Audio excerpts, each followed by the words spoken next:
না তো ওই বয়ানটা শুনতে সবার খুব ভালো লাগছিল, চোখের পানি আর রক্ষা হচ্ছিল না, চোখ থেকে অনবরত পানি যাচ্ছে। আর হাসান হোসেনের যে ঘটনা, উম্মতে মোহাম্মদীর জন্য আমার মা ফাতেমা রাদিয়াল্লাহু তাআলা তাদেরকে কোরবান করে দিয়ে গেছেন, আর সেইটা আল্লাহ কবুল করে নিয়েছে। আর বাস্তবে তাই হয়েছে, উম্মতে মোহাম্মদী নাজাদের জন্যই এরা জীবনটা দিয়ে দিয়েছে। এতক্ষণ মাওলানা সাহেব যে বয়ান করছিলেন, খুব উচ্চ পর্যায়ের বয়ান করছিলেন, আর যে পর্যন্ত গিয়েছেন থাকলে বোধহয় অনেক 2 ঘন্টা সময় লেগে যেত শেষ কারবালায় পৌঁছিতে ওনার। সেই জন্যে ওনাকে বন্ধ করে দিয়ে একটু বেরিয়েছি। যাই হোক, খুব বেয়াদবি হয়ে গেছে, এরা সময় নেই তো দরবারে। না তো ওই বয়ানটা শুনতে সবার খুব ভালো লাগছিল, চোখের পানি আর রক্ষা হচ্ছিল না, চোখ থেকে অনবরত পানি যাচ্ছে। আর হাসান হোসেনের যে ঘটনা, উম্মতে মোহাম্মদীর জন্য আমার মা ফাতেমা রাদিয়াল্লাহু তাআলা তাদেরকে কোরবান করে দিয়ে গেছেন, আর সেইটা আল্লাহ কবুল করে নিয়েছে। আর বাস্তবে তাই হয়েছে, উম্মতে মোহাম্মদী নাজাদের জন্যই এরা জীবনটা দিয়ে দিয়েছে।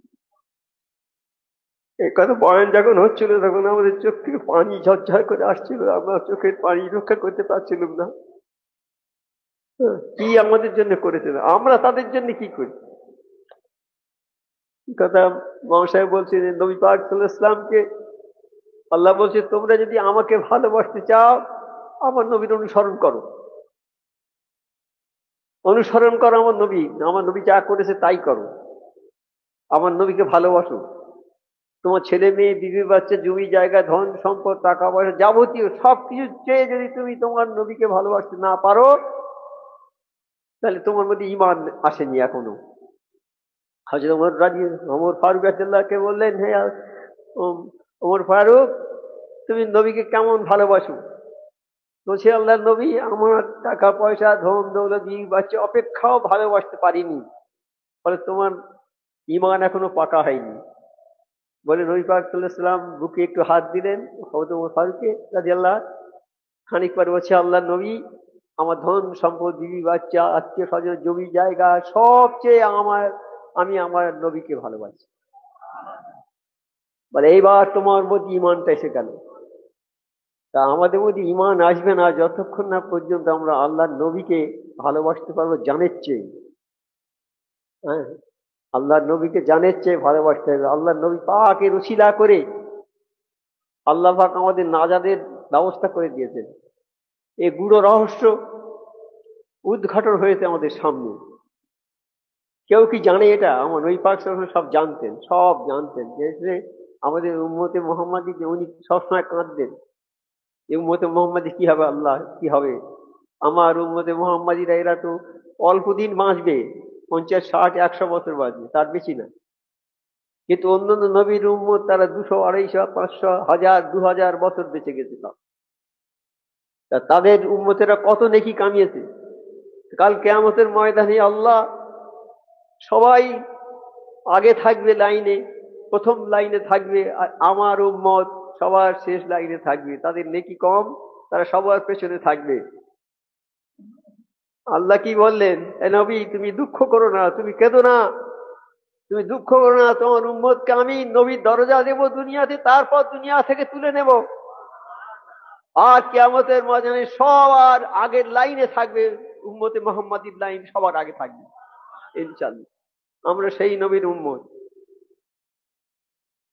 সেই নবীর উম্মত আমরা। এই নবীর প্রতি আমাদের কিরকম ভালোবাসা থাকার দরকার। সেই নবী পাক সাল্লাল্লাহু আলাইহি ওয়াসাল্লাম হাসান হোসেনকে কত ভালোবাসতেন, কত ভালোবাসতেন, কত স্নেহ করতেন, সে ভাষায় বর্ণনা করা যাবে না। আমার মাওলানা সাহেব কথা কিছু বলেছেন, আপনারা শুনেছেন। আর একটা ঘটনা, একদিন মসজিদে নামাজ পড়াচ্ছেন আমার নবী পাক সাল্লাল্লাহু আলাইহি ওয়াসাল্লাম, সেই সময় হাসান হোসেন ঢুকে গেছে ভেতরে। মসজিদে ঢুকে দৌড়ে গিয়ে না সেজদায় গিয়ে পিঠের চালে বসে আছে দুজন, বসে বলছে, এই ঘোড়া চালাচ্ছি, ঘোড়া ঘোড়া ঘোড়া ঘোড়া ঘোড়া। আবার নবী পাক সাল্লাল্লাহু আলাইহি ওয়াসাল্লাম সেজদায় পড়ে গিয়েছেন, উঠ পাচ্ছে না, উঠলে ওরা পড়ে যাবে। ওই সময় আল্লাহ তাআলা জিবরাইলকে পাঠিয়েছেন, জিবরাইল বলে দাও আমার নবী যেন একটু সেজদায় দেরি করে ওঠে, কারণ এই দৃশ্যটা আমার দেখতে খুব ভালো লাগছে।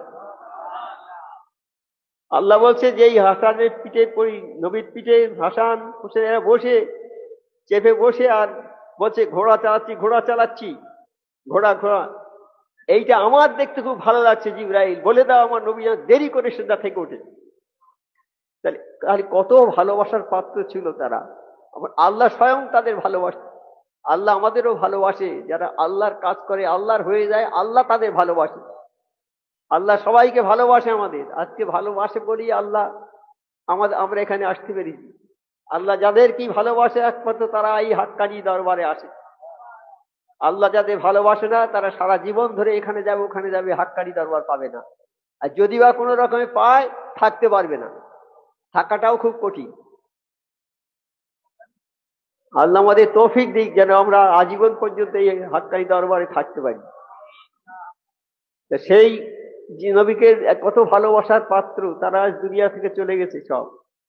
আজকে এই মাসে আমার হোসেন রাদিয়াল্লাহু তাআলা শাহাদাত বরণ করেছিলেন। এই সেই মহরমের মাস, আজকে বোধহয় 4 তারিখ, 10ই মহরম উনি ওই যুদ্ধক্ষেত্রে প্রাণ হারিয়েছিলেন।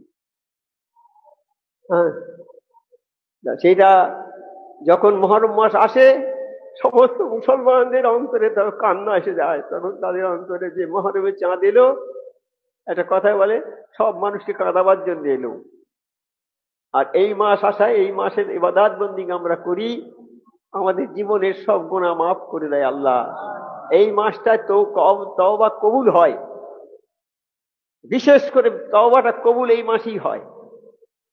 অন্য মাসেও হয়, কিন্তু এই মাসে বিশেষ করে যে এই মাসে ইবাদত বন্দেগী বেশি করবে, আল্লাহর কাছে হাজারি গিরিজারি করবে, তাদের তওবাটা কবুল হয়ে যাবে, তওবা কবুল হবে। আর এই মাসের অনেক ফজিলত। তা আজকে সেই এখন আমাদের 3 দিন চলে গেছে, 1, 2, 3 তারিখ চলে গেছে, 4 তারিখ আজ চলে যাচ্ছে, 5 তারিখ থেকে আজ থেকে আমরা আরো সেই ইবাদত বন্দেগী কিছু কিছু করব, নামাজ রোজা এইসবগুলো আমরা করব। এর মধ্যে বিরাট ফজিলত আছে, সেই সম্বন্ধে কিছু আলোচনা করছি। তা আজকে এই যে মাসটা, এই মাসটা হচ্ছে 12 মাসের মধ্যে 4টে মাস খুব পবিত্র মাস বলেছে। হ্যাঁ, একটা হচ্ছে জিলকদ, একটা জিলহজ, মহরম আর রজব। এই 4টা মাস সবচেয়ে ভালো গুরুত্বপূর্ণ মাস। তা এই মাসটা হচ্ছে মহরম মাস, এই মাসটা হচ্ছে মহরম মাস। এই মাসটা হচ্ছে শোকের মাস, দুঃখের মাস, হ্যাঁ, বেদনার মাস, হ্যাঁ, এবং নাজাদের মাস, শুকর গুজারি করার মাস, রহমতের মাস, বরকতের মাস। এই মাসের কোনো তুলনা হয় না। সাহাবারা জিজ্ঞেস করে, আল্লাহর নবী এই মাসের যে রোজা, এই রোজাটা কি সর্বশ্রেষ্ঠ রোজা? বলছেন না, রমজানের রোজা হচ্ছে সর্বশ্রেষ্ঠ রোজা, রমজানের পরে তারপরে হচ্ছে শ্রেষ্ঠ রোজা হচ্ছে মহরমের রোজা। রমজান মাসের রোজাটা সর্বশ্রেষ্ঠ, তারপরেই এই মহরমের রোজাটা হচ্ছে শ্রেষ্ঠ রোজা, সর্বশ্রেষ্ঠ রোজা। সেই এই মাসে মহরম মাসকে সহিহ হাদিসে আল্লাহর মাস বলে আখ্যায়িত করা হয়েছে। বলছে এটা আল্লাহর মাস, এবং এ মাসে নফল রোজাকে সর্বোত্তম রোজা বলে উল্লেখ করা হয়েছে। রাসূল সাল্লাল্লাহু আলাইহি ওয়াসাল্লাম নিজে আশুরা রোজা রাখতেন এবং সাহাবা কিরামদের রোজা রাখার কথা বলেছেন এবং উৎসাহ দিয়েছেন। আবু হুরায়রা রাদিয়াল্লাহু থেকে হাদিস বর্ণিত, নবী করিম সাল্লাল্লাহু আলাইহি ওয়াসাল্লাম বলেছেন, সর্বোত্তম রোজা হলো রমজানের রোজা, তারপর আল্লাহর মাস মহরম মাসের রোজা। এই হাদিস এটা নবী সাল্লাল্লাহু আলাইহি ওয়াসাল্লামের, যে রমজানের রোজা হলো সর্বশ্রেষ্ঠ মাস, রমজানের রোজা হচ্ছে সর্বশ্রেষ্ঠ রোজা, তারপরে মহরমের রোজা হচ্ছে সর্বশ্রেষ্ঠ রোজা। 2 নম্বরে চলে গেল মহরমের মাস রোজাটা।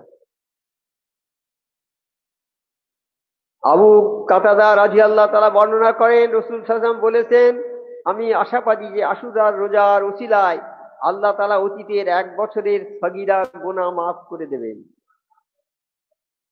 হ্যাঁ, এই আশুরার একদিনের রোজা যদি করে, হ্যাঁ, নবী সাল্লাল্লাহু আলাইহি ওয়াসাল্লাম বলেছেন সর্বোত্তম হলো আমি আশাবাদী যে আশুরার রোজার ওসিলায়, এই আশুরার রোজার ওসিলায় আল্লাহ অতীতের 1 বছরের সাগীরা গুনাহ মাফ করে দেবে। যে কোনো একটা দিন যদি রোজা করা যায় তাহলে গুনাহ মাফ হবে ইনশাআল্লাহ। তাহলে আমরা তো রোজা করবই। তো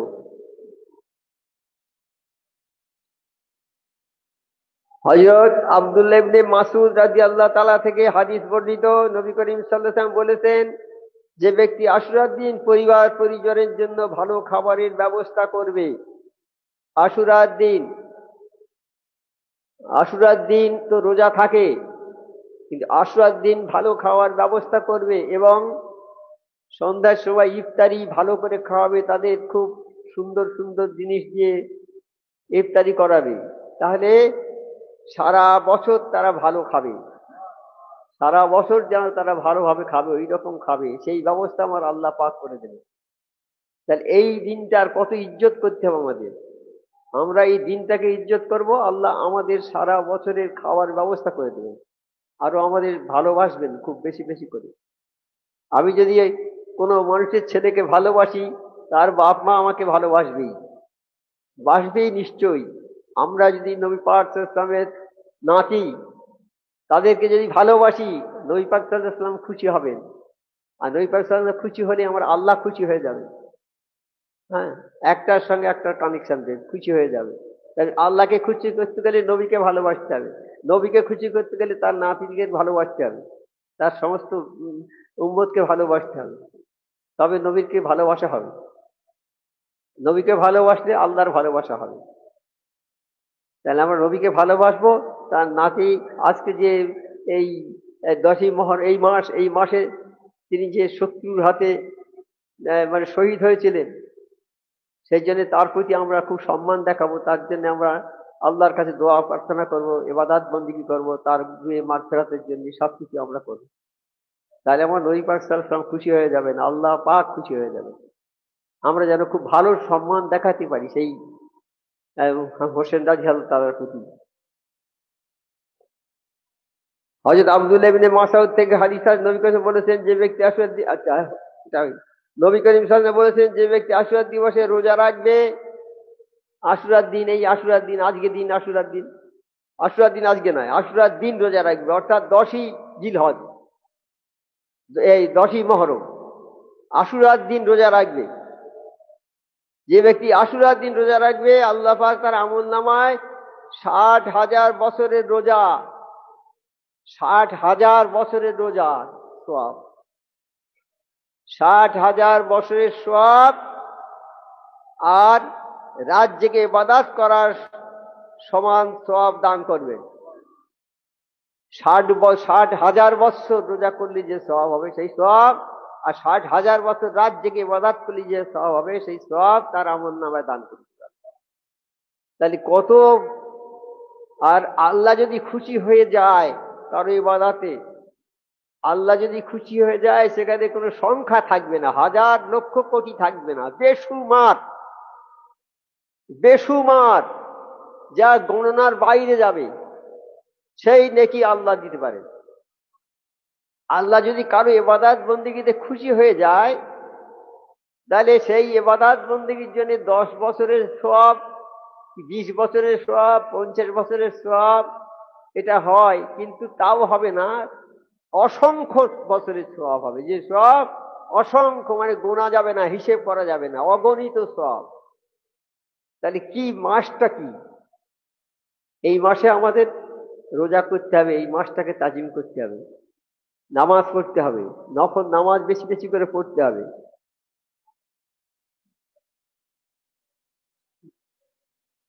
আর কি করবে? 60,000 বছরের রোজা আর রাত জেগে 60,000 বছরের ইবাদত বন্দেগীর সওয়াব পাবে। আর কি করবে? 10,000 শহীদ এবং 10,000 হাজির সওয়াব দান করবে। বাবা, কত দান করলো একবার! 10,000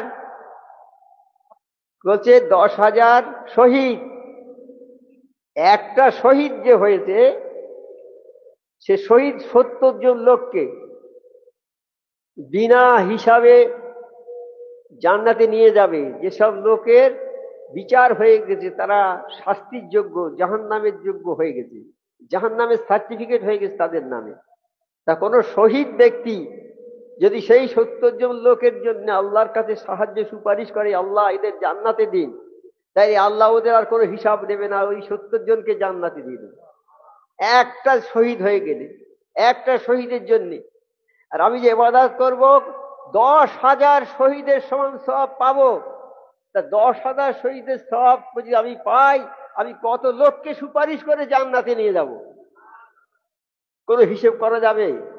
কম্পিউটার ফেল হয়ে যাবে, হিসেব করা যাবে। তা আল্লাহর নিয়ামতের কোনো হিসাব আছে?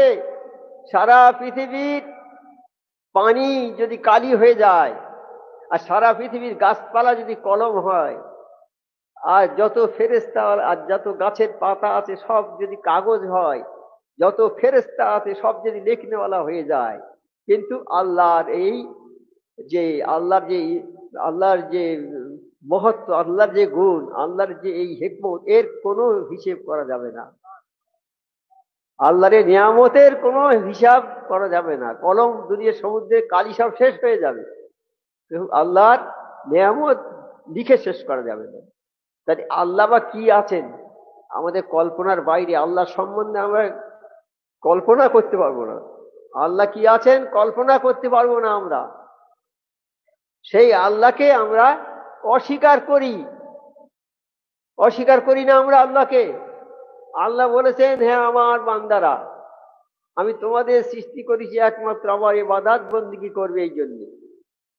কি বাবা, ইবাদত বন্দেগী মানে আমার নামাজটা পড়বে, এই জন্য তোমাদের সৃষ্টি করেছি, আর কি কোনো কাজের জন্য আমি তোমাদের সৃষ্টি করিনি। আমরা শতকরা 95% লোক নামাজ পড়িনি, আল্লাহ সে হুকুম মানিনি। কোনো মানুষকে জিজ্ঞেস, বাবা নামাজ পড়ো না কেন? হুজুর কাজ করি, কারখানায় সময় পাইনি। একটা ছাত্র ভালো পিএইচডি ডিগ্রি করছে, সে বড় ছাত্র, খুব হাই এডুকেটেড, বাবা নামাজ পড়ো? হুজুর সময় পাই না, আমি গবেষণা করি। একজন চাষিকে জিজ্ঞেস করছে, ভাই নামাজ পড়ো?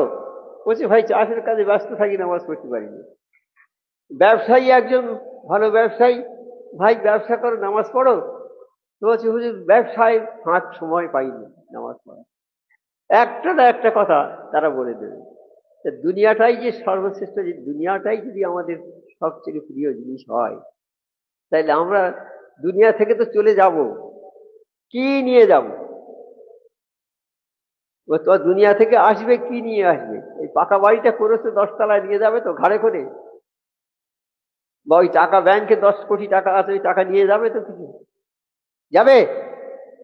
মরে যাবে যখন, ওই টাকা নেওয়ার জন্য ছেলেরা মেয়েরা যারা আছে সব মারপিট করে মরবে। এ বলো আমি নেবো বেশি করে, আমি নেবো বেশি করে। জমি জায়গায় যে শক্তিশালী বলে আমার বেশি দাও, সব ছোটদের মেরে সরিয়ে দেবে, বলে আমি একাই বেশি করে নেবো, তোরা কম। এই জমি জায়গায় নেবে যারা এরকম করে 10 লক্ষ টাকা বাড়ি টাড়ি সব জোর করে নিলে, তারা তো মরবে না। যখন মরে যাবে তখন কি একটা বাড়ি নিয়ে যেতে পারবে সেখানে? এটা এরা জানে, সবাই জানে, আমরাও জানি, সব মানুষ জানে যে আমরা মরে যাব, খালি হাতে এসেছি। जब सिकंदर मर गए उसको जीत, सब वसीयत पर फरमा फिजीत, हाथ बाहर रखेंगे কাফন সে ভরকে দোনো হাত उसके খাচ্ছে। নাকি এরকম আছে না আমাদের মোর্চার মধ্যে? আছে তো, जब सिकंदर मर गया उसके उजीत, सब वसीयत पर फरमा फिजीत, हाथ बाहर रखने কাফন সে ভরকে দোনো হাত उसके খাচ্ছে। বলছে বাদশা সেকেন্দার কত বড় বাদশা ছিল, কত সম্পদ ঐশ্বর্য ছিল, মরে যাচ্ছে, দেখো শুধু মাটি হাতে নিয়ে যাচ্ছে, আর কিছু না, সব ফেলে দিয়ে যাচ্ছে তুমি। আমরা তো প্রতিদিন এটা পড়ি, প্রতিদিন মানে শুধু প্রতিদিন 5 ওয়াক্ত নামাজে আমরা পড়ি এই ওজিফাটা, এই মসজিদটা আমরা পড়ি। আমাদের মরে যেতে হবে, আগ আপনি মৌত সে কই বাসার নেই, সামুন সাহ বরস হায়, কাল কি খবর নেই। এ প্রতিদিন পড়ছি, কিন্তু আমাদের দিলের পরিবর্তন হচ্ছে কি? হচ্ছে বাবা। তাই বলেছে যে প্রতিদিন তো 5 বার করে 20 বার করে যদি মৌতের কথা শুধু মুখে স্মরণ করো, যে আল্লাহ আমি মরে যাব, যদি 20 বার করে বলো, তাহলে একটা শহীদের সময় সওয়াব পাবে। আর শহীদের মূল্য কি? বিনা বিচারে আল্লাহ তাদের জান্নাতে দিয়ে দেবে। আবার মোর্শেদ আমাদের কি কি ব্যবস্থা করে রেখে গেছে, কি ব্যবস্থা করে রেখে গেছে, যে দরবার করে রেখে গেছে, শুধু যদি সেই দরবারে আদমের সঙ্গে বসি 100 বছরের বেরিয়ে ইবাদতের সওয়াব হবে। আর যদি আর যদি এই দরবারে কোন লোককে বসার জায়গা করে দিই, আমাদের এখানে তো সব লোকের জায়গা দিতে পারি না, আমরা যখন লোক আসে জায়গা দিতে পারি না, কোন লোক যদি ওই জায়গা থেকে উঠে জায়গা করে দেয়, তাহলে আমার আল্লাহ বললেন আমি ওই লোকটাকে কাল কিয়ামতে জান্নাতে জায়গা করে দেব। তাহলে আমরা কোন জায়গায় এসেছি আগে সেইটা ভালো করে ঠিক করুন। কোন জায়গায় এসেছি আমরা? এখানে জান্নাত বিক্রি হচ্ছে, এখানে কোন জায়গায় এসেছি? জান্নাত পাবে, নিশ্চয়ই পাবে। হ্যাঁ, আল্লাহ যে কথা বলেন ঠিক খাঁটি সত্য কথা বলেন, আল্লাহ কোনো মিথ্যে কথা বলেন না। শুধু আমাদের চিন্তা ভাবনা ভুল চিন্তা ভাবনা, দুনিয়া দুনিয়া করে আমরা মরে যাচ্ছি। হ্যাঁ, যখন আপনি দুনিয়া ছেড়ে দেবেন, দুনিয়া আপনার পিছনে পিছনে ছুটবে। এখন আমরা দুনিয়ার পেছনে ছুটেছি, গাড়ি চাই, বাড়ি চাই, টাকা চাই, ধন চাই, দৌলত চাই, এটা চাই, সেটা চাই, সব চাই। কিন্তু আসল জিনিস যেটা আমার সঙ্গে থাকবে, তাই সেই একজন হাতেম আসম বলে একজনের, হাতেম আসমের দরবারে একজন লোক গিয়েছিল, মুর্শিদের কাছে হাতেম আসম গিয়েছিল না? হাতেম আসম মুর্শিদ, হাতেম আসমটা তো মুরিদ। ও গিয়েছিল, তা বলছে 30 বছর আছে দরবারে। তো বলছি কি শিখেছো বাবা তুমি? বলে আমি 8টা মশলা শিখেছি মাত্র, 8টা মশলা শিখেছি। তো বাবা তুমি সর্বনাশ করেছো, 30 বছর আমার দরবারে আছো, লোকে কি বলবে, আমার আমার মান সম্মান তো যাবে। তুমি 30 বছরে মাত্র 8টা মশলা শিখেছো? বলে হুজুর যা শিখেছি আমি তাই বলছি। 33টা, 33 বছর। তো বলছে আমি যা শিখেছি তাই বলছি, তাই আমি শিখেছি মাত্র 8টা মশলা শিখেছি। তো বলে বাবা সর্বনাশ করেছো, আমার তো বদনাম হয়ে যাবে। বলে হুজুর আমি যা শিখেছি তাই বলছি। তো আছে বড় তো একটা, তো এই এই মানুষ, পৃথিবীর মানুষ, হ্যাঁ, যে সব সময় টাকা পয়সার জন্য সব ব্যস্ত হয়ে বেড়াচ্ছে, ঘুরে বেড়ায়, টাকা পয়সা কিসে ইনকাম হবে? অবৈধভাবে ইনকাম করছে, অবৈধভাবে। যে ব্যবসা করছে সে ব্যবসা চুরি করছে, হ্যাঁ, এইরকম যে চাকরি করছে সে চাকরি ফাঁকি দিচ্ছে, এইরকম ফাঁকি দিয়ে সব দুনিয়ায় অর্থ উপার্জন করছে। আমি আল্লাহর কালামের দিকে চেয়ে দেখলাম যে আল্লাহ তোমার রুজির জন্য জিম্মাদার। আল্লাহ বলছে আমি সমস্ত মখলুকের রুজির জিম্মাদার, কাজী আমি সেই জন্য এই রুজির জন্য বেশি আর কোনো ছুটোছুটি বেশি করলাম না, আর ওই কোনো খারাপ ভাবে উপার্জন করলাম না, আমি সব আল্লাহর উপরে ছেড়ে দিলাম। ওই বাবা উত্তম শিখেছো তুমি, উত্তম শিখেছো। আরো অনেকগুলো। আর একটা বলছে যে আমি দেখলাম যে দুনিয়ার মানুষ ভাই ভাই, মায় বাপে, পাড়ায় পাড়ায় সব ঝগড়া বিবাদ দ্বন্দ্ব করে, সব দ্বন্দ্ব করে। আমি কালাম পাকের দিকে চেয়ে দেখলাম যে কালাম পাকে আল্লাহ বলেছেন যে তোমাদের শত্রু একমাত্র হচ্ছে শয়তান। তোমার ভাই তোমার শত্রু নয়, তোমার পাড়াপড়শি তোমার শত্রু নয়, তোমার তোমার নিজের বিবি শত্রু নয়, তোমার ছেলেরা শত্রু নয়, কেউ তোমার শত্রু নয়। কিন্তু আজকে বাপ বেটায় কথা হয় না। হয় কি, বাপের বয়স হয়ে গেছে, বাপের কোমরে চাবি আছে, আয়রন চেস্টের চাবি আছে, খোলার জন্য সব ব্যস্ত হয়ে আছে, কে খুলে নেবে আগে।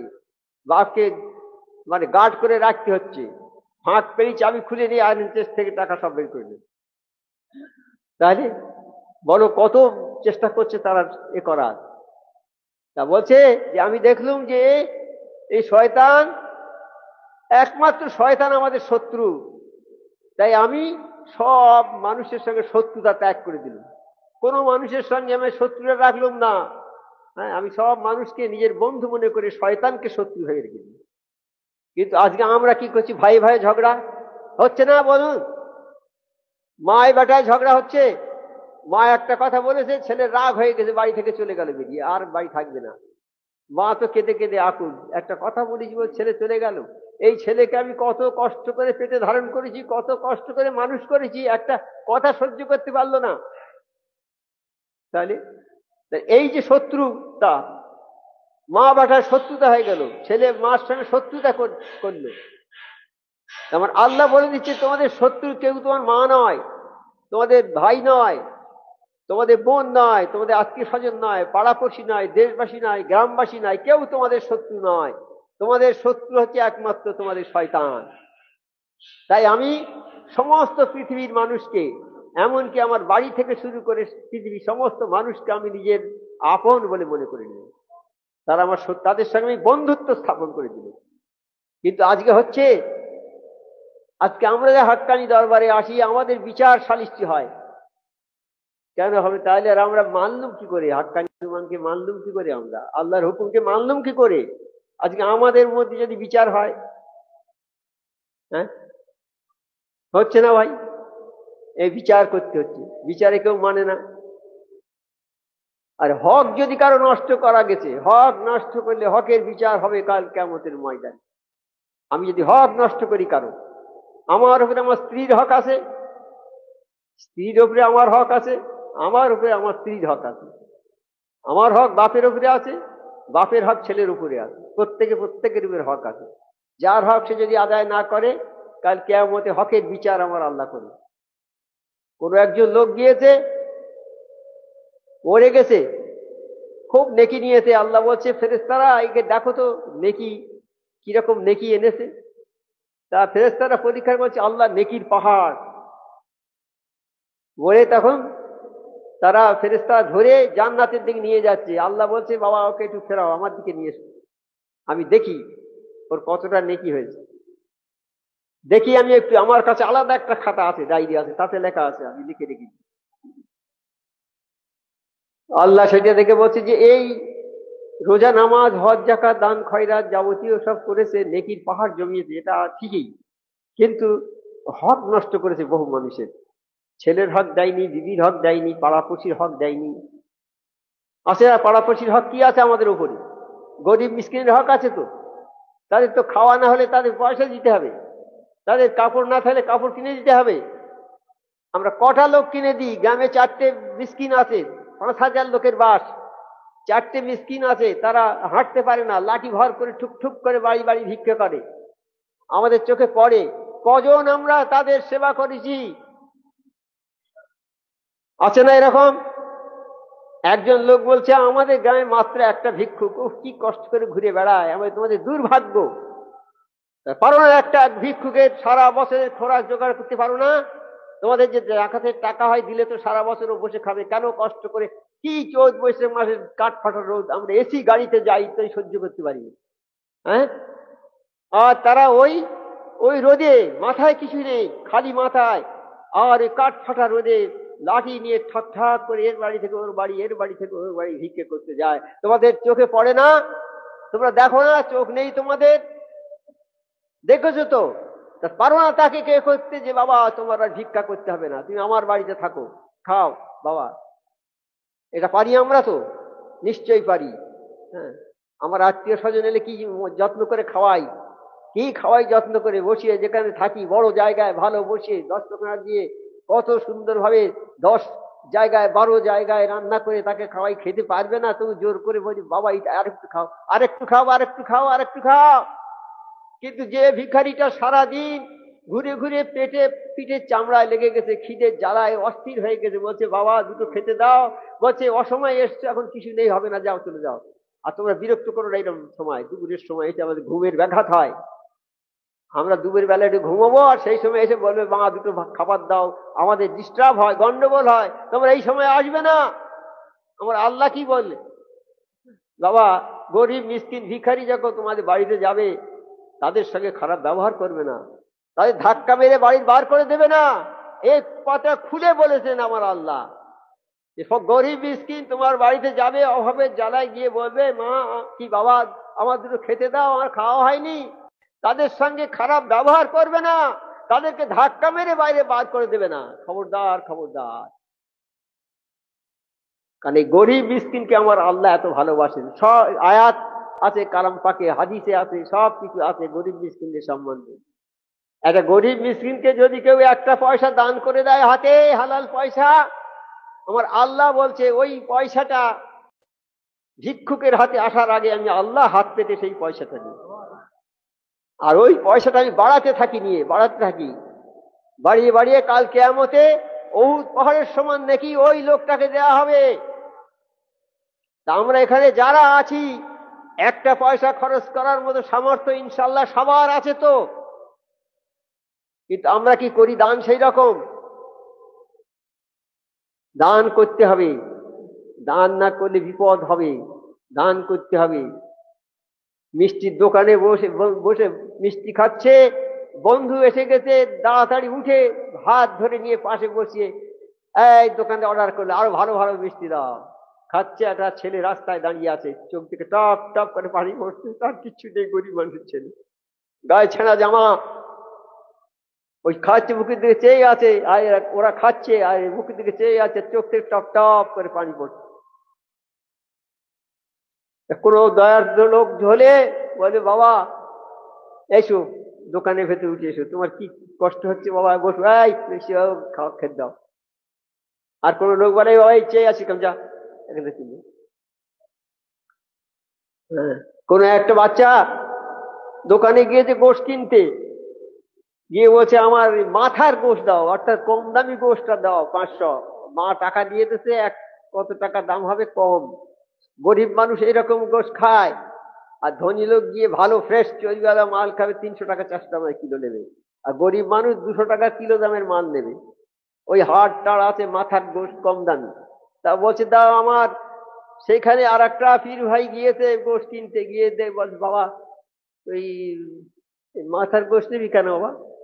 তো বলছে, আমাদের পয়সা নেই বাবু, আমার মা বলে দিয়েছে এই গোশ ছাড়া আনবি নে, 500 গোশ হবে। তা বলছে, বাবা আমি 500 গোশ কিনে দিচ্ছি, তো নিয়ে যা। ও পয়সাটা নিয়ে ফিরে যাবি আর বলবি একজন লোক আমার কিনে দিয়েছে মা, ভালো লোক, পয়সা ভালো, হালাল পয়সা, তুমি 500 গোশ কিনে, ভালো গোশ কিনে দিয়ে। তা তার দেখে, ছেলেটার দেখে তার চোখ থেকে পানি এসে গেছে। তা এইরকম আমাদের তো সবার চেষ্টা করতে হবে গরিব মুসকিনদের জন্য। কাল কিয়ামতের ময়দানে আল্লাহ আমাদের দেখে বলবে, আমি তো খেতে চেয়েছি তোমাদের কাছে, খেতে দাওনি তো বাবা।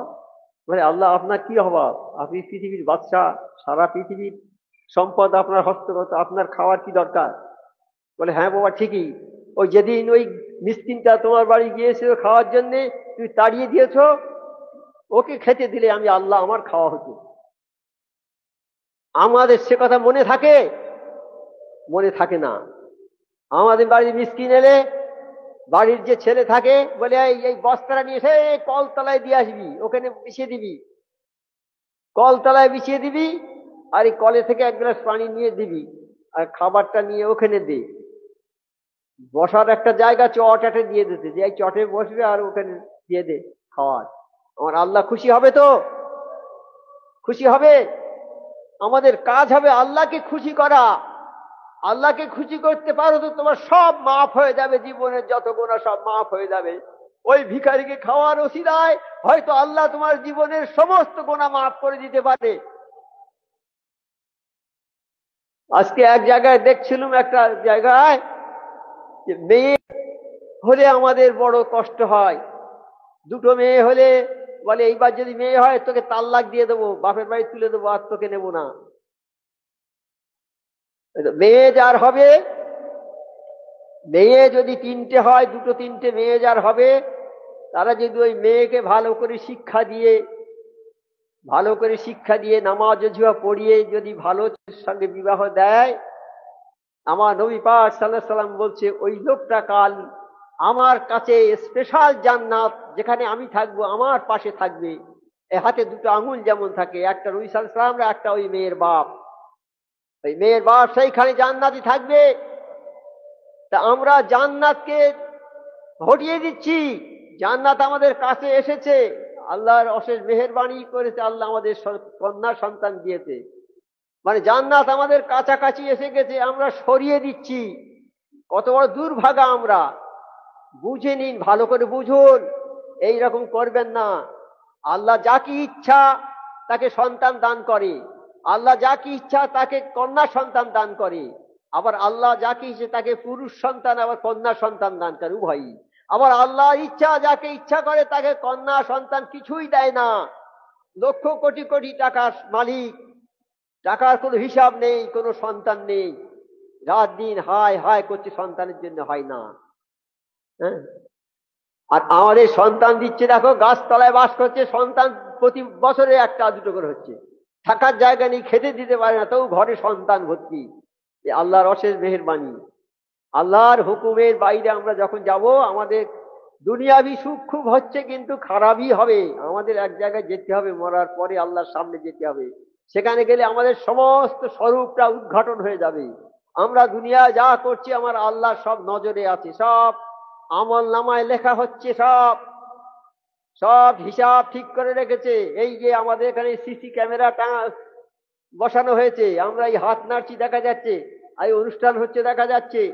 যে লোক এসে ওই পাশে গুড়ি বেড়ে জুতো তুলে চুরি করে নিয়ে যাচ্ছে, তার ছবি উঠে যাবে। যে ওই ধারে বসে হাসছে, তারও ফটো উঠে যাবে। যে ওই দিকে ঠেলাঠেলি করছে, তারও ফটো উঠে যাবে। এই সব ফটো উঠে যাবে, এই ফটোগুলো আল্লাহর কাছে চলে যাবে সব। আল্লাহ সব দেখবে।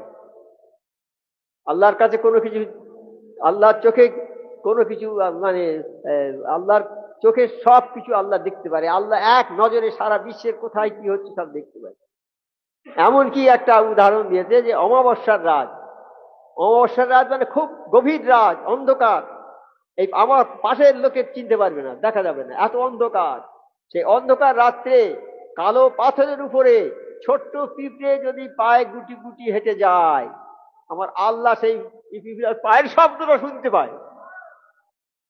তাইলে আমরা যে কাজ করি না কেন, আমরা মনে মনে যেটা ইরাদা করবো, মনের খবর আমার আল্লাহ জানে। কাজী আমাদের সংশোধন হতে হবে। এই দরবার হলো সংশোধনের জায়গা। এখানে এলে মানুষের সংশোধন হয়। যারা বেনামাজি তারা নামাজ পড়ে, যারা সুদখোর তারা সুদ ছেড়ে দেয়, হ্যাঁ, যারা ডাকাত তারা ডাকাতি ছেড়ে দেয়, যারা চুরি করে তারা চুরি ছেড়ে দেয়, যারা ওজনে মাল কম দেয় তারাও মাল কম দেওয়া ছেড়ে দেয়, সবাই ভালো হয়। কিন্তু এই দরবারটা হচ্ছে পরিবর্তনের জায়গা। যেমন নবীর দরবার ছিল, নবীর দরবারে গিয়েছে, মানুষের পরিবর্তন হয়েছে। হযরত ওমর ফারুক রাদিয়াল্লাহু তাআলা 100টা উটের লোভে আমার নবী পাক সাল্লাল্লাহু আলাইহি ওয়াসাল্লামের মাথা কাটার জন্য গেল, আর গিয়ে নবী পাক সাল্লাল্লাহু আলাইহি ওয়াসাল্লামের দরবারে গেল, যাওয়ার সঙ্গে সঙ্গে তার সেই চিন্তাধারাটা পরিবর্তন হয়ে গেল, নিজের মাথাটা আমার নবী পাক সাল্লাল্লাহু আলাইহি ওয়াসাল্লামের পায়ে দিয়ে চলে এলো। তাহলে এই দরবার সেই দরবার, এই দরবারে আসছি, আমাদের পরিবর্তন হচ্ছে না। কেন হচ্ছে না? আমরা দরবারে এসে ঠিক মতো কাজ করছি না, তার শুনে যাচ্ছি এক কানে, আর এক কান দিয়ে বেরিয়ে যাচ্ছি, কানে আমাদের থাকছে না। আমাদের যেন আল্লাহ বোঝার তৌফিক দেয়।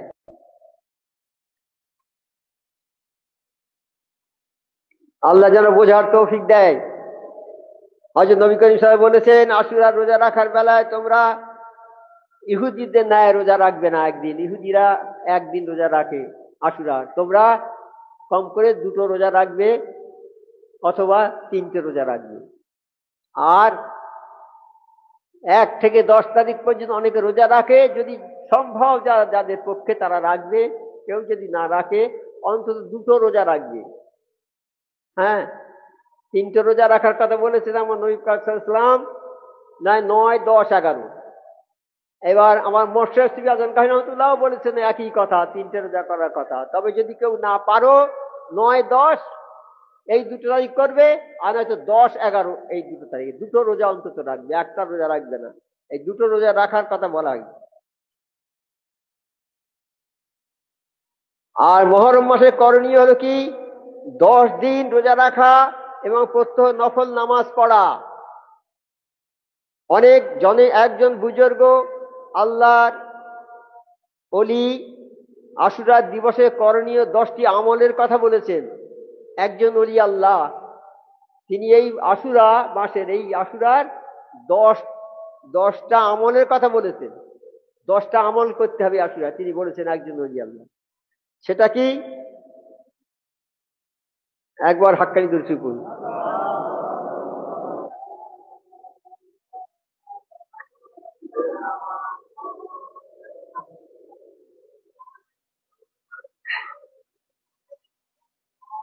একজন ওলি আল্লাহ বলেছেন যে আশুরার মাসে এই 10টা আমল করতে হবে তোমাদের। এই 10টা আমল, 1 নম্বর আমল হচ্ছে ওলি আল্লাহর সান্নিধ্যে যাওয়া, অর্থাৎ কোন ওলি আল্লাহর কাছে যেতে হবে, এই কথাই বলছি।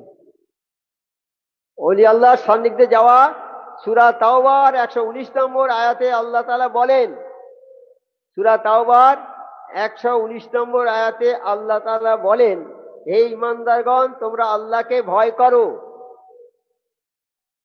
সূরা তাওবার 119 নম্বর আয়াত, কোরআন শরীফে এই কথা বলছে, আল্লাহ বলছে, হে ঈমানদারগণ তোমরা আল্লাহকে ভয় করো এবং সত্যবাদীদের সান্নিধ্যে থাকো। আল্লাহকে ভয় করো আর সত্যবাদী যারা সত্য কথা বলে তাদের সঙ্গে থাকো। আল্লাহকে ভয় করো বলতে কি? আল্লাহর হুকুমগুলো মানো, আল্লাহর হুকুমগুলো মানো, যে হুকুমগুলো করেছে সেইগুলো মানো। হ্যাঁ, সেই হুকুমের বাইরে যখন চলে গেলে তখন আল্লাহকে ভয় হলো না, ভয় করার হলো না।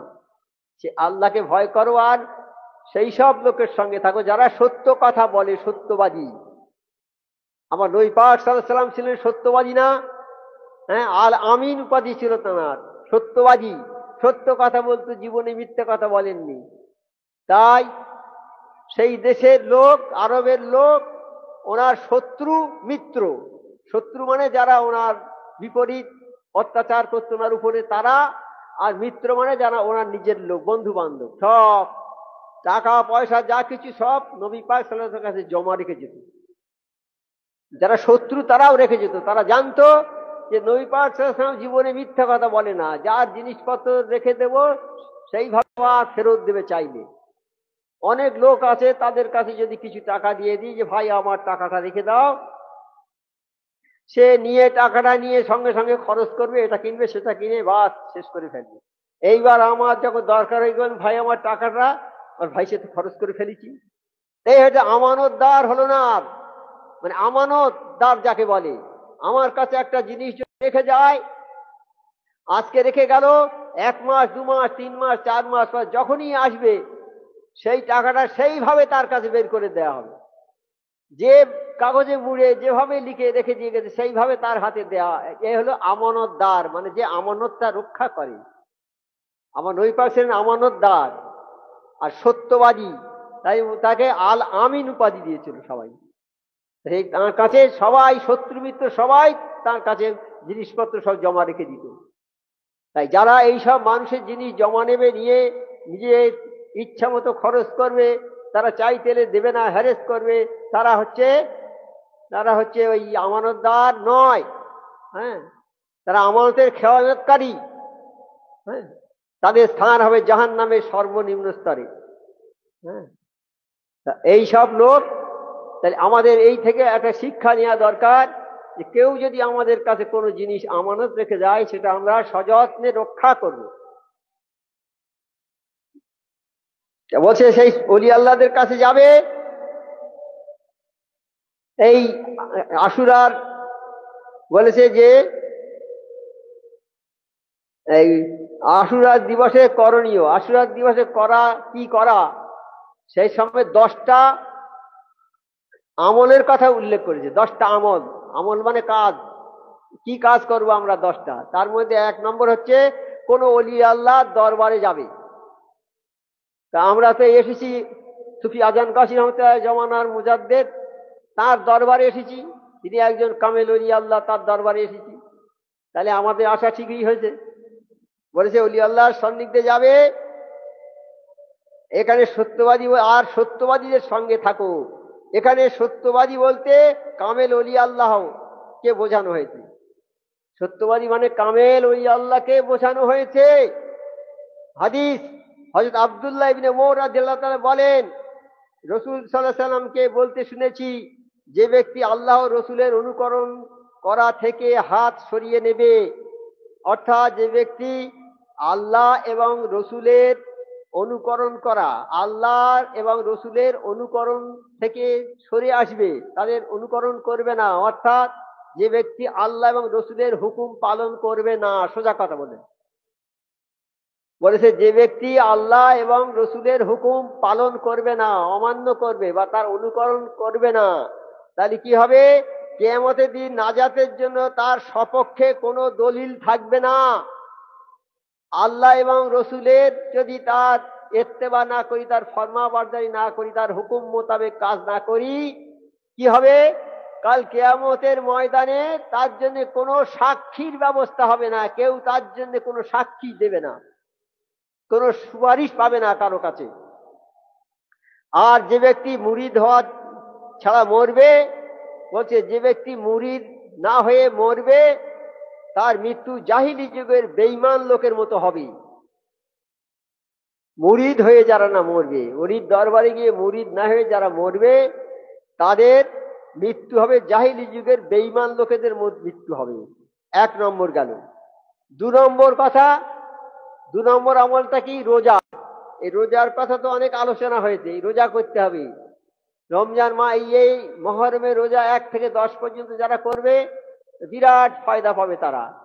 একটু আগেই আলোচনা হলো সেটা। রোজা এরকম করে যেতে হবে, রোজা, মহরমের রোজা। আর সদগা করা, সদগা করতে হবে। 3 নম্বর হচ্ছে চোখে সুরমা লাগানো। চোখে সুরমা লাগালে কি হবে? এই আশুরার দিন যে চোখে সুরমা লাগাবে তার চোখে আর সারা বৎসর কোন চোখের রোগ দেখা দেবে না, সারা বৎসর তার চোখটা ভালো থাকবে। তাহলে মহরমের 10 তারিখে যারা চোখে সুরমা লাগাবে তাদের চোখ খারাপ আর হবে না, চোখের কোনো রোগ হবে না, সারা বছর চোখটা ভালো থাকবে। পরিবারের খাবার বৃদ্ধি করা। পরিবারের খাবার বলতে নিজের সংসারের লোকেদের খাবার বৃদ্ধি করা। যে খাওয়া হতো তার চেয়ে বেশি সুন্দর করে খাওয়ার ব্যবস্থা করা হবে। তা আশুরার দিন তো খাওয়া যাবে না, দুপুরে সব রোজা থাকে। তা আশুরার দিন ভালো খাওয়ার ব্যবস্থা করতে হবে, করে ইফতারি এবং খাওয়ানো ভালো করে খাওয়াতে হবে। তাহলে কি হবে? সেই লোকটা যে খাওয়াবে সারা বছর আল্লাহ তাদের ভালো খাওয়াবে। আর বেশি বেশি নফল নামাজ পড়ার কথা বলি।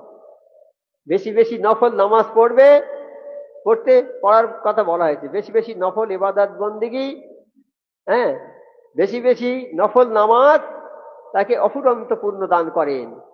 বেশি বেশি নফল নামাজ পড়বে, এতে অনেক নেকি আল্লাহ দান করবে। কেউ যদি মহরম মাসে রোজা রাখে, এটা তো হয়ে গেল, রোজাটা হয়ে গেল। আচ্ছা, এইবারে গোসল করে পবিত্র থাকা।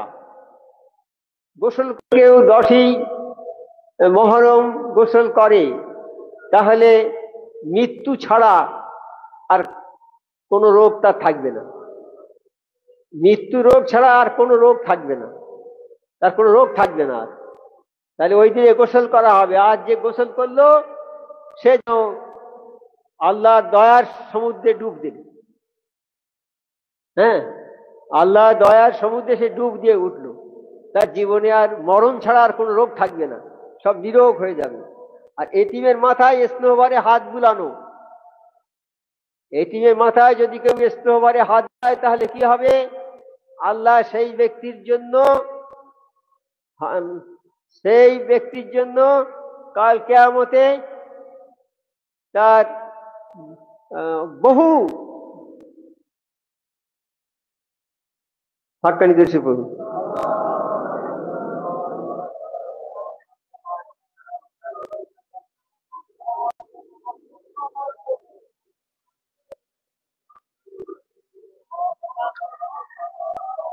আর ওই এতিমের মাথায় হাত বুলিয়ে দেবে, যদি স্নেহবারে হাত বুলিয়ে দেয় ওই 10ই মহরম, তাহলে কি হবে? ওর মাথায় যত চুল অতটা পরিমাণ ঘর আল্লাহ জান্নাতে তৈরি করে দেবে ওই লোকটার জন্য। একটা লোক কটা ঘরে থাকবে বাবা? তার মাথায় যতটা চুল ওই পরিমাণ ঘর জান্নাতে আল্লাহ তার জন্য তৈরি করবে। তাহলে এতিমের মাথায় হাত বুলোনো মানে তাকে ভালোবেসে হাত বুলোনো। তাহলে এতিমটা কি, আর তার মাথায় হাত দিলে কত নেকি হবে বাবা। আর সেই এতিমকে যদি ধাক্কা মেরে ফেলে দিই তাহলে বিপরীত কাজ হবে। এই এতিম থেকে সাবধান থাকতে হবে বাবা। আর হাতের পায়ের নখ কাটতে হবে ওই দিন। কোরবানির সময় যা বলেছিল চুল কাটা যাবে না, নখ কাটা যাবে না, এখানে ওই দিন 10 তারিখে কাটলেও অসুবিধা নেই, কাটতে হবে।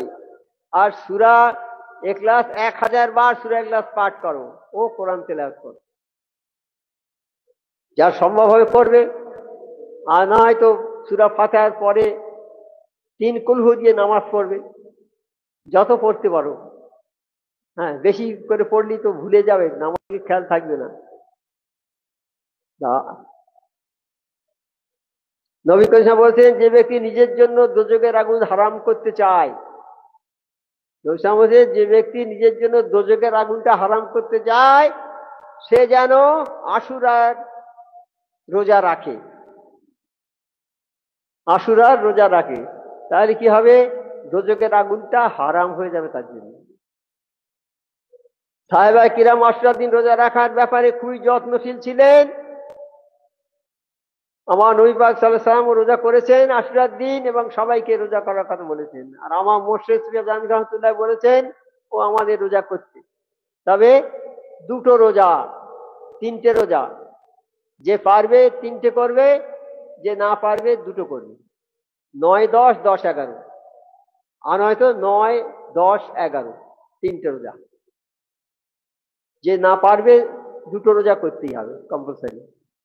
আল্লাহ যেন আমাদের সবাইকে এই রোজা করার তৌফিকটা দেয়।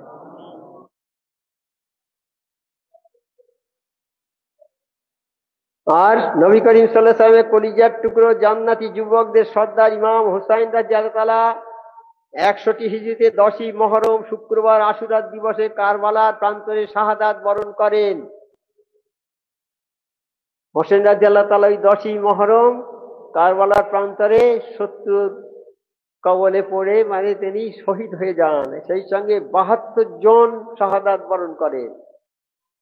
তখন বয়স ছিল 54 বছর 6 মাস 15 দিন। এই মাসের 10 তারিখে আল্লাহ তাআলা আদম আলাইহিস সালাম ও মা হাওয়া এর তওবা কবুল করেছিলেন। এই মুহররম মাসে যারা তওবা করে তাদের তওবা আল্লাহ কবুল করেন। আমার আদম আলাইহিস সালাম এবং মা হাওয়া বিবির তওবা আল্লাহ এই দিন কবুল করেছিলেন।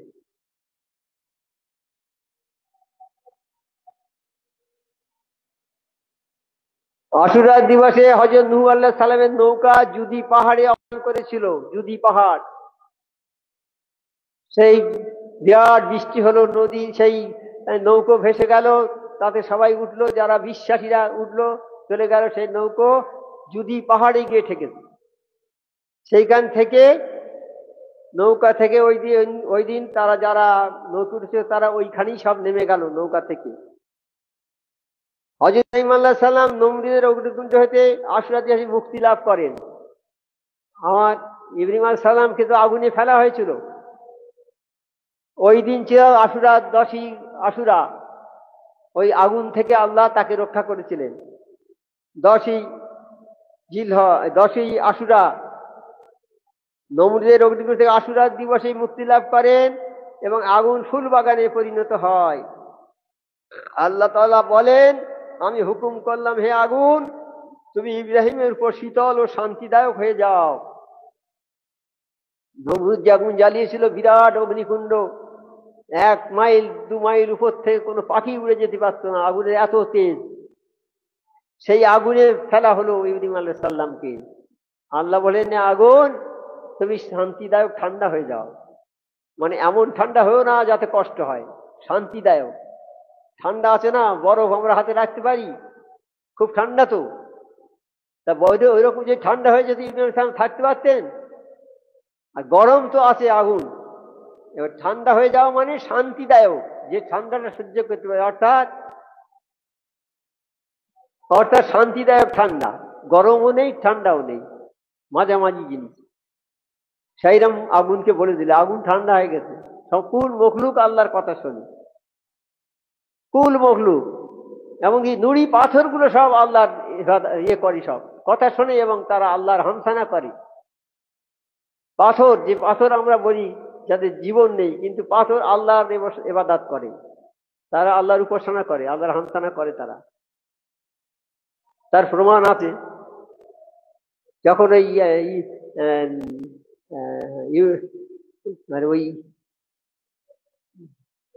ওই আলাইহিসসালাম যে নবী যিনি অন্যায় করেছিল না, কি আলাইহিসসালাম নামটা, ইউনূস আলাইহিস সালাম।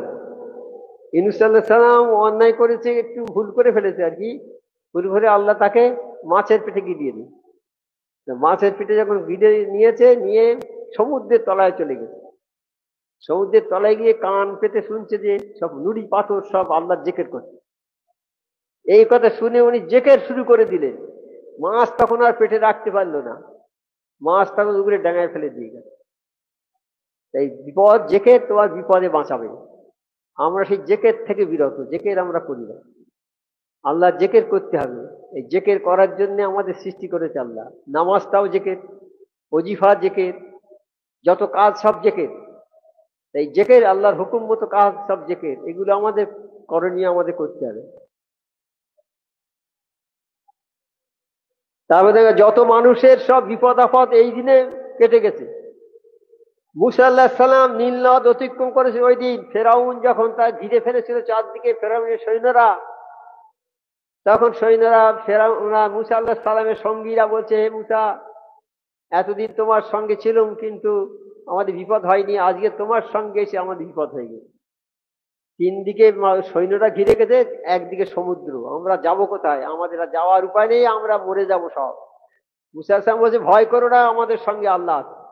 আমি মুসা আলাইহিস সালামকে মেনে নিচ্ছি, তোমাকেও মেনে নিচ্ছি, আল্লাহ আল্লাহ মেনে নিচ্ছি। আল্লাহ বললে, আর হবে না ফেরাউন, আর হবে না। তোমার সামনে আজরাইল গিয়েছে তোমার জান কবজ করার জন্য, এখন আর হবে না, তোমার তওবা কবুল হবে না। যদি তুমি এই এই আজাজিল আসার আগে যদি তুমি আমার কাছে হাত তুলে বলতে, আল্লাহ আমি মুসা আলাইহিস সালামকে মেনে নিচ্ছি এবং আল্লাহ তোমাকে মেনে নিচ্ছি, আমি আল্লাহ তোমার 400 বছরের গুনাহ মাফ করে দিই। 400 বছরে কত গুনাহ করেছে, অত্যাচার করেছে, অবিচার করেছে, সব মাফ করে দিত। আমাদেরও ঠিক সেই কথা, যে যখন পশ্চিম দিক থেকে সূর্য উঠবে তখন আর তওবা করলে কবুল হবে না। এখন সেই পশ্চিম দিকে সূর্য ওঠার আগ পর্যন্ত আমাদের তওবা করতে হবে, তাহলে আল্লাহর দরবারে আমাদের তওবা কবুল হবে। আর বিশেষ করে এক একটা অনুষ্ঠান এমন দিয়েছেন আমার আল্লাহ, সেইখানে তওবা করলে তার তওবা আল্লাহর দরবারে কবুল হয়ে যায়। যেমন এই এই মাসটা, প্রত্যেক মাসই বরকতপূর্ণ মাস, প্রত্যেক মাসে কিছু না কিছু ওসিলা, প্রত্যেক মাসের ওসিলায় আমরা নিজেদের গুনাহ মাফ করিয়ে নিতে পারবো ইনশাআল্লাহ। সব মাসটাই উত্তম মাস, সমস্ত মাস ভালো মাস। তাই আমার আল্লাহ বললেন, তোমরা নামাজ পড়ো। এই সারা মাস, সারা বছর, সারা জীবন, তোমার সারা জিন্দগি যতদিন বেঁচে থাকবে নামাজ পড়ো। তোমার সব সময় নামাজ পড়তে হবে, কোনো এক ওয়াক্ত নামাজ কাজা করবে না। নামাজ কাজা করলে, এক ওয়াক্ত নামাজ কাজা করে 2,88,2,88 লক্ষ বছর জাহান্নামে থাকতে হবে। কাজেই নামাজ কাজা করা যাবে না। কাল কিয়ামতের ময়দানে দুটো দল হবে, একটা সাদা দল, একটা কালো দল। একটা মুখ সাদা চাঁদের মতো কিরণ, আর একটা কালো। কালো দল যারা তারা জাহান্নামী, আর সাদা দল যারা তারা জান্নাতি। সাদা দলকে ধরে নিয়ে যাবে, কালো দলকে ধরে নিয়ে যাবে ফেরেশতারা বেঁধে, শেকল দিয়ে বেঁধে পিটতে পিটতে নিয়ে যাবে। যখন জাহান্নামের কাছে হাজির হবে, জাহান্নামের ফেরেশতারা বলবে, ভাই তোমরা জাহান্নামে কেন আসলে? ওরা বলে, আমরা নামাজ পড়িনি, আর নামাজ পড়িনি আমরা, আর গরিব মিসকিনদের আমরা খাওয়ানো খাওয়াইনি। এই দুটো কথা বলবে, যে আমরা নামাজ পড়িনি আর গরিব মিসকিনদের খাওয়া খাওয়াইনি, আর কাল যে কিয়ামত হবে এটাও বিশ্বাস করিনি। তাই অনেক লোক বলে না, ঝগড়া বিবাদ হলে বলে, দেখে নেবো তোরে, যা হয় হবে, এরকম বলে না? বলে, আরে ঝগড়া হলো কোন লোকের সঙ্গে, সে বলছে, দেখে নেবো তো আমি, যা হয় হবে আমার, আমি দেখে নেবো। তবে যা হয় হবে, কিয়ামতে ভয় করে না। ওই কথা বলেছে, মরে যখন যাবে কাল কিয়ামতে তার ব্যবস্থা হবে, আল্লাহ ব্যবস্থা করে রেখে দিই। খবরদার আমরা এরকম কথা যেন কারো না বলি। আমাদের সবসময় ভয়ে ভয়ে থাকতে হবে, ভয়ে জড়িয়ে থাকতে হবে, ভয়ে ভয়ে থাকতে হবে, ভয়ের সঙ্গে থাকতে হবে। হ্যাঁ, ভয় থাকলেই আমাদের জয় হবে। আমরা যেন ভয় করে থাকি সবসময়, একটা লোককে কড়া কথা বলতে না পারি। কড়া কথা বলার আগে চিন্তা করতে হবে যে না, এটা বলা যাবে না। কিন্তু আমরা বলি, হ্যাঁ আমরা ভালো চড়া কথা বললি, জিতে গেলুম, কিন্তু আসলে হেরেই গেলুম আমরা। আমরা যদি কোনো লোকের ফাঁকি দিয়ে 10 লক্ষ টাকা নিই, জিতে গেলুম, খুব লাভ হয়ে গেল আমার, কিন্তু আজকে লাভ হলো না, তোমার ধ্বংস হয়ে যাবে। ওই 10 লক্ষ টাকা তোমার থাকবে না, কোথায় চলে যাবে, আর কাল কিয়ামতে তোমার শাস্তি হবে কঠিন। কাজেই মানুষের সঙ্গে খারাপ ব্যবহার করলে তোমার ক্ষতি হবে, ভালো হবে না। সেই জন্য মানুষকে ভালোবাসতে হবে। আমাদের শত্রু হচ্ছে একমাত্র শয়তান, সে শত্রুর থেকে দূরে থাকতে হবে। তাই বলছে তোমাদের শত্রুর সঙ্গে তোমরা নামাজ জিয়া পড়ো, হ্যাঁ, আর শয়তানের সঙ্গী হইও না, শয়তানের সঙ্গ ত্যাগ করো একদম। শয়তান তোমাদের সবচেয়ে বড় শত্রু। তোমরা জানবে যে তোমাদের সবচেয়ে বড় শত্রু হচ্ছে শয়তান। তার অস্ত্র, তার শয়তানের কৌশল অতি ভয়াবহ কৌশল, ভীষণ কৌশল। হ্যাঁ, একজন জিজ্ঞেস করছে, শয়তান তুই কি করে মানুষকে ভুল পথে চালাও? বলছে, আমি মানুষকে খারাপ কাজের কথা বলি যখন সে খারাপ কাজ করে না, নামাজ পড়তে নিষেধ করি তখন সে নামাজ পড়া নিষেধ করে না, তখন আমি কি করি, অন্য রাস্তা ধরি। বলি যে তুমি নামাজ পড়ো, আচ্ছা ঠিক আছে, নামাজ ছাড়ছো না তো পড়ো, কিন্তু তুমি মা বাপের সঙ্গে ভালো ব্যবহার করো না। তোমার মা বাপ খুব খারাপ কাজ করে, তোমার প্রতি অন্যায় অবিচার করে, মা বাপের সঙ্গে ভালো ব্যবহার করো না। এই শয়তান মা বাপের সঙ্গে শত্রুতা করিয়ে দেবে। শয়তানের অস্ত্র হলো এইটা, যদি তোমার নামাজ পড়া থেকে বিরত করে দেবে, নামাজ পড়ো না, যদি তুমি না পড়ো, সেটা না মানো, তাই তোমার মা বাপের সঙ্গে একটা শত্রুতা করিয়ে দেবে। আর মা বাপের সঙ্গে শত্রুতা করলে কি হবে? মা বাপের পায়ের তলায় হচ্ছে তোমার জান্নাত। তুমি মা যদি মায়ের দিকে যদি চেয়ে তুমি একবার মায়ের কাছে গিয়ে গায়ে হাত দিয়ে চেয়ে মুখের দিকে চেয়ে যদি একটু হেসে কথা বলো, তাহলে আমার নবী পাক সাল্লাল্লাহু আলাইহি ওয়াসাল্লাম বলেছেন যে তুমি একটা মকবুল হজের সওয়াব পেয়ে গেলে।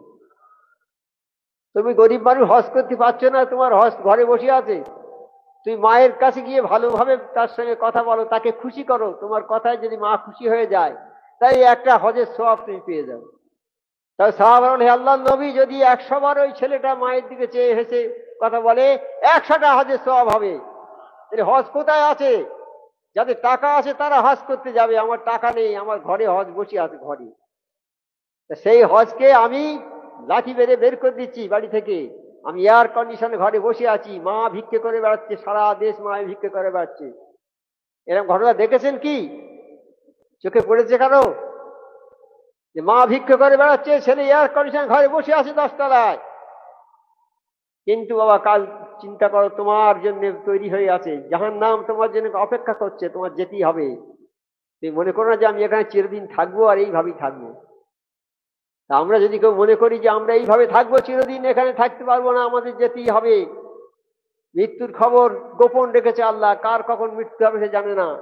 সেই জন্য এখন থেকে মৃত্যুর জন্য তৈরি হয়ে যাও। আমার মোর্শেদ সুফি আজান গাছী রহমতুল্লাহ প্রথম থেকে আমাদের সেই মৃত্যুর জন্য বলে দিচ্ছে যে মৃত্যুর কথা সবসময় স্মরণ করো বাবা।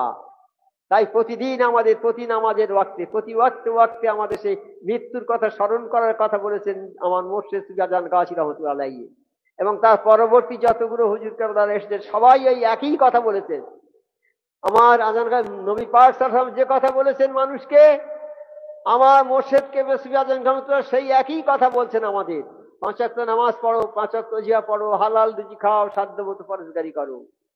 সমস্ত কিছু, যত কিছু আমরা পর্যালোচনা করি না কেন, এই 4টা কথার মধ্যে সমস্ত ইসলামের যত কিছু আছে সব নির্ভর করছে 4টে কথার উপর। 5 ওয়াক্ত নামাজ, 5 ওয়াক্ত ওজিফা, হালাল রুজি, সাধ্যমতো পরহেজগারি, এই জিনিস 4টে। কিন্তু এইগুলো বিশ্লেষণ এক একটা করলে রাতের পর দিনে, রাতের পর রাত, দিনের পর দিন চলে যাবে, বছরের পর বছর চলে যাবে, কোনো একটা আলোচনা করে শেষ হবে না।